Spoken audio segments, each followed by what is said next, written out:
আসসালামু আলাইকুম রহমতুল্লাহ।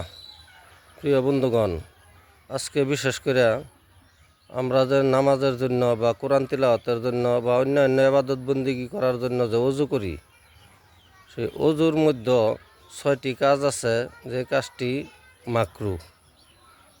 আমরা হয়তো বহুতেই জানি না যে কোন কাজটি মাকরুহ, এজন্য না জানার মধ্যে হয়তো আমাদের এরকম মাকরুহ হয়ে যাইতে পারে। এই জন্য আজকে আপনাদের সম্মুখে 6টি মাকরুহ, যেগুলি মাকরুহ ওযুর মধ্যে হয়, এই বিষয়ে উত্থাপন করতেছি। একটু দয়া করে সবাই শুনবেন, বিশেষ করে যিনারা না জানি ওনাদের জন্য। প্রিয় বন্ধুগণ, ওযুর মধ্যে 6টি মাকরুহ কাজ হইল: 1 নম্বরে অতিরিক্ত পানি খরচ করা, 2 নম্বরে প্রয়োজনের থেকে কম পানি খরচ করা, তার মানে যতখানি প্রয়োজন তার থেকেও যদি কম খরচ করি তাহলে অজু মাকরুহ হইব। 3 নম্বরে মুখের মধ্যে পানি মারার সময়, যেরকম আমরা মুখমণ্ডল ধোবার সময় পানি মারি, মুখের মধ্যে পানি মারার সময় এরকমভাবে পানি মারি যে পানি ছিটটা আগলাত যায়, এরকম পানি মারা মাকরুহ।